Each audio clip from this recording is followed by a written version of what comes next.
At this point, I would like to get back to the English section of the broadcast and interview some of the current attendees to this public meeting here at the Houston-Galveston Area Council. There were many different partners participating in the development of this project.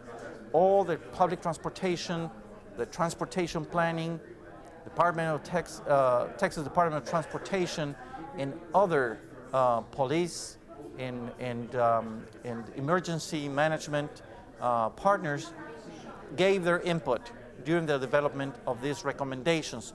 But at this point, I would like to go to Mr. David Fink, who is a representative from the Texas Department of Transportation and who is responsible himself for the management, the traffic congestion, and managing of our freeway system. Hello, David, how are you? Hi, Marco. I'm gonna take off my microphone in order to get your responses. How important is the freeway, the 5969 freeway for residents or regional residents in the Houston-Galveston area? Well, it's very important to that. Not only moving traffic into Houston every day and goods from the Mexico area and some from the coastal area here, it's very important.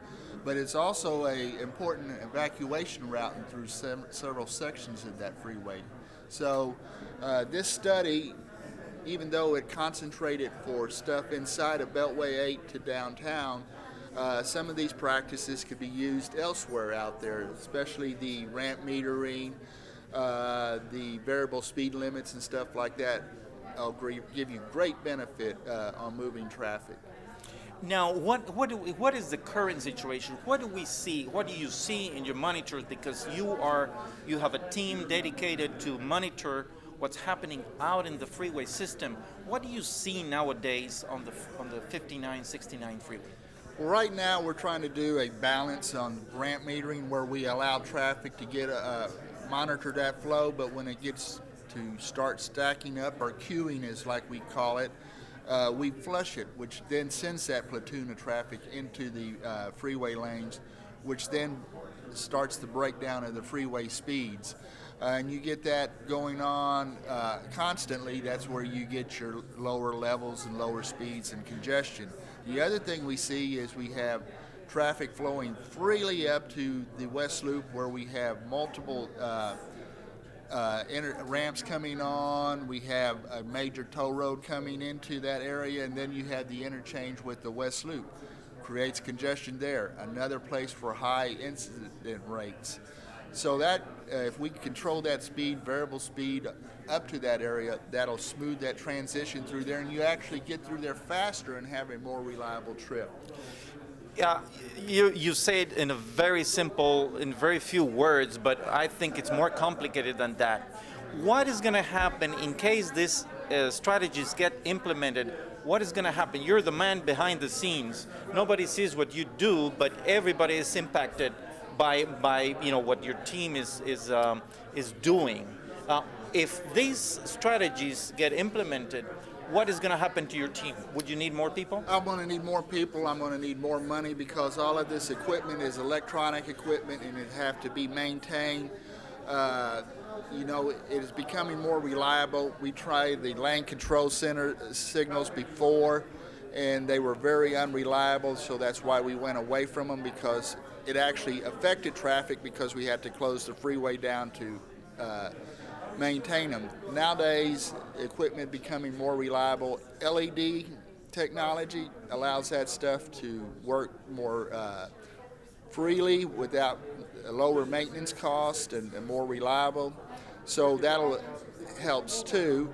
But we got to maintain that communication network, which is the fiber optics. We have a staff that works full-time on that. They're on call 24 hours a day, so if we have a major outage, that could be fixed by resetting a server or maybe switching a switch out there. It could be done, but if it's a major cut where, let's say, somebody knocks out a major hub, we kind of work on that the next day and try to restore that as quickly as possible.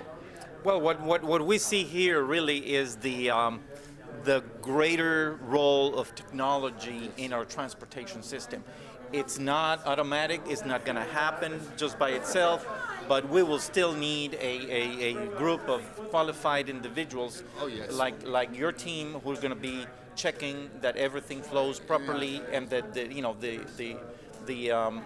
enforcement personnel gets dispatched accordingly. Yeah, and, talking about enforcement, if people don't obey that ramp meter, that ramp meter does no good. If they don't obey that speed limit doesn't no good.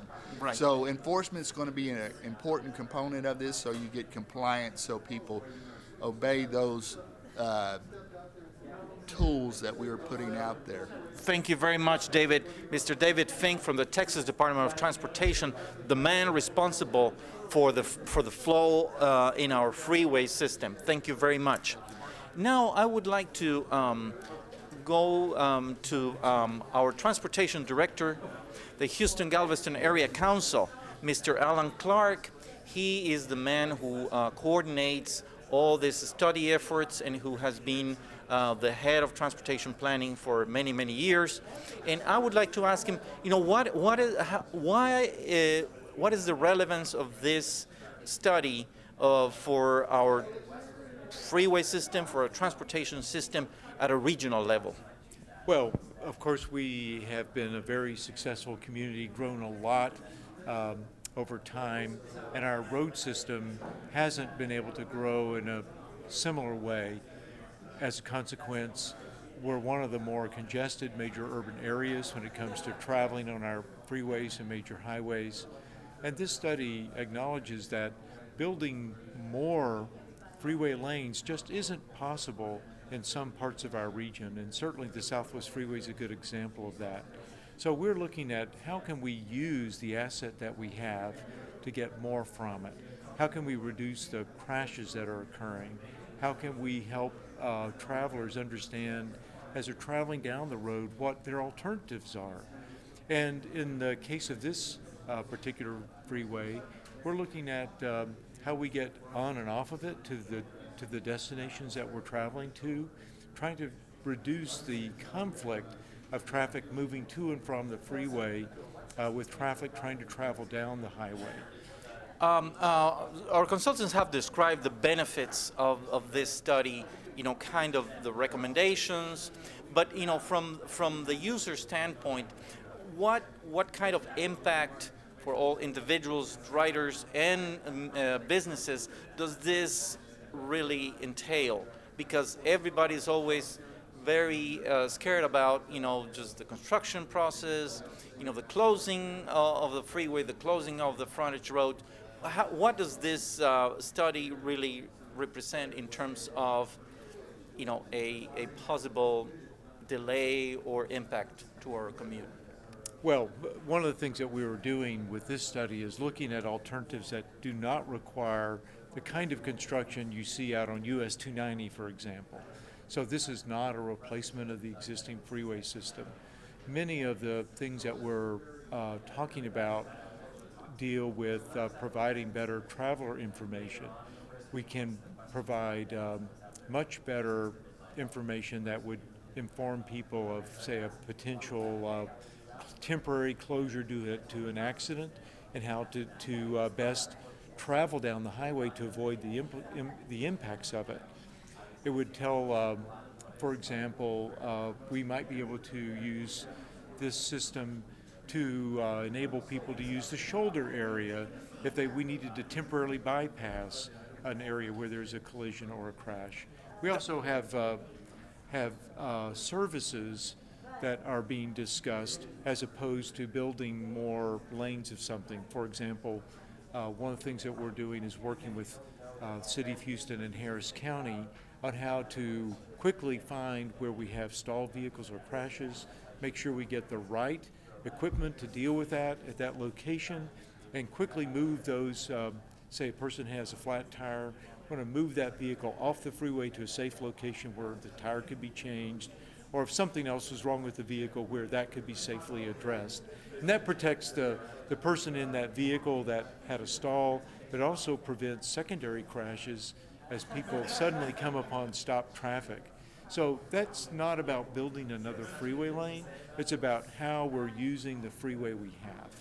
You mentioned something interesting, that is the use of the shoulder in some instances. Can you elaborate a little bit on that? Because typically we're not used to driving or riding on the shoulder.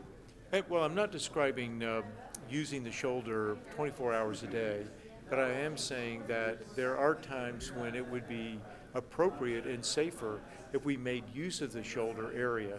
And the typical example is if we had a stall or a crash blocking one or more of the freeway main lanes. What we don't have is good information to tell a driver that it is safe to do so and that we're recommending that they do so. With the kind of new signage and communication we're discussing in this proposal, we could do that.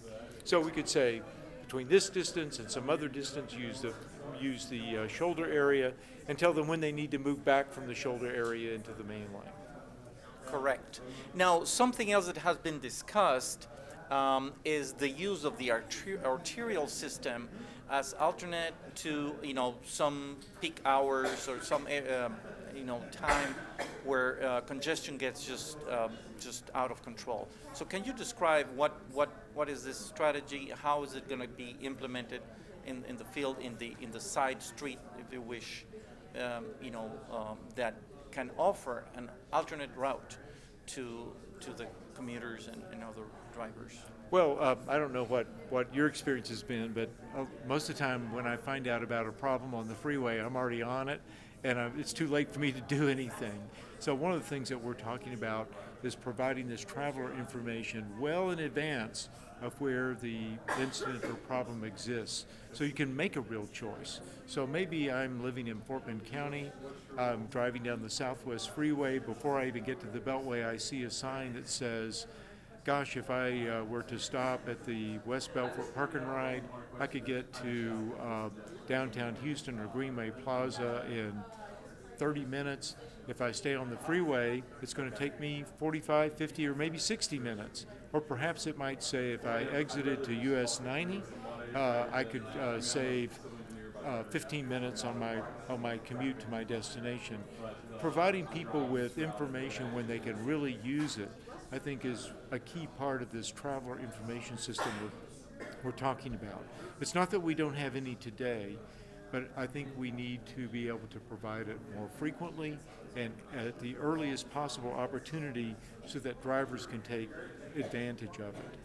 Now, the purpose of this public meeting, and we're in the middle of a public comment period, is to seek comment from those individuals that drive and know the freeway better than anybody else. So how can somebody, what would you recommend to the viewers, what they can do to learn more and seek comment on specific strategies? Well, the My Southwest Freeway website has a place where you can make a comment, electronic comment if you're able to use the web to go there. You're welcome to send to HJC email comments, and at this meeting or ones like it, we're encouraging people to fill out comment cards, make other kinds of information available to us. We'd really like to hear from folks because this is a bundle of ideas. I think there's a lot of value to many of them. That doesn't mean that they're all going to be ones that TxDOT would choose to implement. But if you feel that having an HOV lane in both directions is something you could drive on all day, on the weekends, is a great idea, you'd probably be in agreement with Metro because they'd like to run buses in both directions on the freeway and take travelers to suburban employment centers, which is difficult to do today the way we operate that facility. What you just said takes me to something that people have mentioned.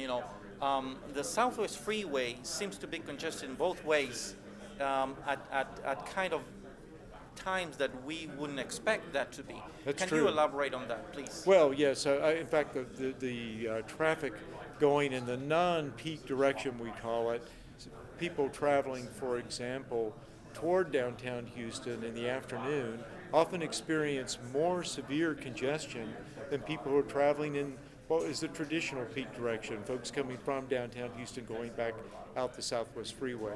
And that's due to many things. One, it's because a lot of people are using the freeway to get to workplace destinations that are not downtown. We have people who live inside the Loop, on the north side, on the south side, who may be commuting out the Southwest Freeway in the morning to go to the West Chase area, or maybe even to the Energy Corridor. They're going up the Beltway, something like that.